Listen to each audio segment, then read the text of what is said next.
Welcome to my YouTube channel CR speech and acts.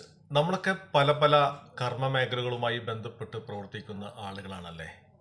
കൂലിപ്പണിക്ക് പോകുന്ന ആളുകളുണ്ട്, അതുപോലെ തന്നെ എംപ്ലോയീസ് ഉണ്ട്, സെൽഫ് എംപ്ലോയീസ് ഉണ്ട്, അഡ്വക്കേറ്റ് ഉണ്ട്, ടീച്ചേഴ്സ് ഉണ്ട്, ഡോക്ടേഴ്സ് ഉണ്ട്, അതുപോലെ ആർട്ടിസ്റ്റുകളുണ്ട്. അങ്ങനെ ഒരുപാട് പ്രവർത്തന മേഖലകളുമായി ബന്ധപ്പെട്ട് പ്രവർത്തിക്കുന്ന ആളുകളാണ് നമ്മളൊക്കെ. പലപ്പോഴും നമ്മളൊക്കെ ആത്മാർത്ഥമായി പണിയെടുക്കുന്നു, പക്ഷേ വേണ്ടത്ര റിസൾട്ട് ലഭിക്കുന്നില്ല. അതുമാത്രമല്ല, നല്ല റിസൾട്ട് ലഭിക്കാത്തതുകൊണ്ട് നമ്മൾ പാനിക്കായി പോകുന്നു, ഒരു മാനസികമായി ഡിപ്രഷനിലേക്ക് പോകുന്നു, ഒരുപക്ഷെ ആത്മഹത്യയിലേക്കൊക്കെ പോകുന്നു. അങ്ങനത്തെ സാഹചര്യം ഉണ്ടാകാറുണ്ട്. അപ്പോൾ എന്തുകൊണ്ട് ഇത്തരത്തിലുള്ള സാഹചര്യങ്ങൾ ഉണ്ടാകുന്നു? ഇത്തരത്തിലുള്ള സാഹചര്യങ്ങൾ ഉണ്ടാകുമ്പോൾ നമ്മൾ എങ്ങനെ അതിനെ ഓവർകം ചെയ്യും, തരണം ചെയ്യും എന്നുള്ളത് പലപ്പോഴും ഒരു പ്രശ്നമാണ്. ഈ ഒരു ചോദ്യം പലപ്പോഴും നമ്മുടെ മനസ്സിൽ ഉണ്ടാകാറുണ്ട്. നമുക്ക് എവിടുന്ന് ഇതിനൊരു ഉത്തരം ലഭിക്കും? ഇതേ ഒരു ചോദ്യം ഭാരതത്തിലെ വളരെ ഗംഭീരനായിട്ടുള്ള ഒരു വ്യക്തി ചോദിക്കുകയുണ്ടായി.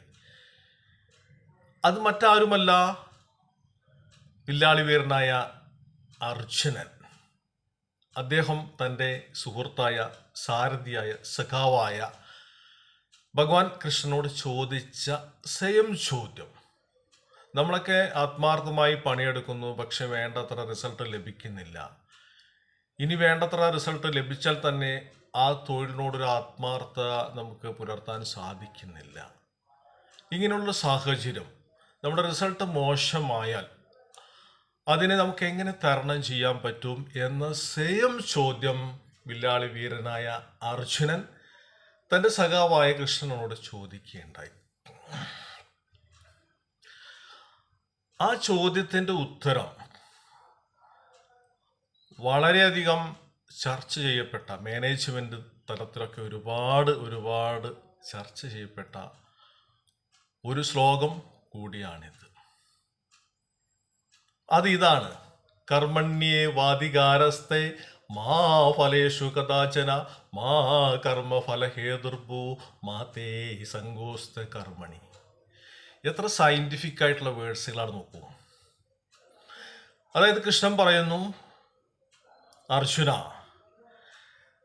നമുക്ക് കർമ്മം ചെയ്യാനുള്ള അധികാരം മാത്രമാണുള്ളത്. റിസൾട്ട് തീരുമാനിക്കുന്നത്, നിശ്ചയിക്കുന്നത് ഒരിക്കലും നീയല്ല, നമ്മളല്ല. അത് കാലമാണ് തീരുമാനിക്കുന്നത്. പക്ഷേ കർമ്മം ചെയ്യാതിരിക്കാനുള്ള അധികാരം നിനക്കില്ല. എന്ന് വെച്ചാൽ നമ്മളെല്ലാം റിസൾട്ട് ആഗ്രഹിച്ചുകൊണ്ട് തന്നെയാണ്, ഫലം ആഗ്രഹിച്ചുകൊണ്ട് തന്നെയാണ് നമ്മൾ കർമ്മം ചെയ്യുന്നത്, പ്രവൃത്തി ചെയ്യുന്നത്. അല്ലാതെ കർമ്മം ആഗ്രഹിക്കാതെ ആരും കർമ്മം ചെയ്യുന്നില്ല. പക്ഷേ ഫലം ആഗ്രഹിക്കേണ്ട എന്നല്ല, ഒരുപക്ഷെ നല്ല ഫലം ലഭിച്ചില്ലെങ്കിൽ തന്നെ നമ്മൾ മാനസികമായി തളരരുത് എന്നാണ് കൃഷ്ണൻ പറയുന്നത്. ഒരു കൃഷിക്കാരനെ സംബന്ധിച്ചിടത്തോളം അദ്ദേഹം കൃഷി ഇറക്കുന്നു, അവിടെ കള പറിക്കുന്നു, അതുപോലെ തന്നെ കീടനാശിനി തെളിക്കുന്നു, നല്ല വളപ്രയോഗങ്ങൾ നടത്തുന്നു. ഇതെല്ലാം ചെയ്തിട്ടും വേണ്ടത്ര റിസൾട്ട് ലഭിക്കുന്നില്ല. കാരണം കാലാവസ്ഥ ചതിച്ചു. അതായത് വേണ്ടത്ര വെള്ളം ലഭിച്ചില്ല. അത് കർഷകൻ്റെ കുറ്റമല്ല. പക്ഷേ ഈ കർഷകൻ ബാങ്കിൽ നിന്നോ മറ്റ് എവിടെ നിന്നെങ്കിലുമൊക്കെ പണം എടുത്തിട്ടുണ്ടാകും.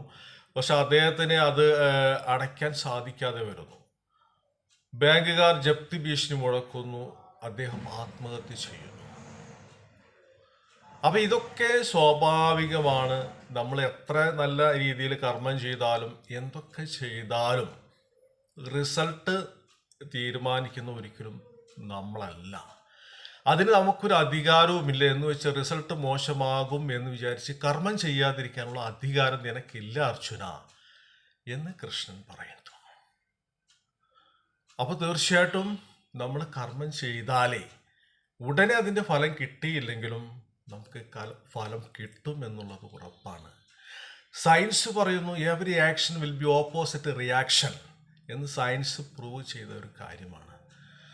അപ്പോൾ അതുകൊണ്ട് കർമ്മം ആഗ്രഹിച്ചിട്ട് നമ്മൾ പ്രവൃത്തി ചെയ്താലും ആ പ്രവൃത്തിയിൽ നിന്ന് നല്ല ഫലം നമുക്ക് ലഭിച്ചില്ലെങ്കിലും നമ്മൾ മാനസികമായി തകരരുത്, തളരരുത് എന്ന് കൃഷ്ണൻ പറയുന്നു. ഇനി മറ്റൊരു വിഷയമായി അടുത്ത വീഡിയോയിൽ കാണുന്നതുവരേക്കും ബൈ.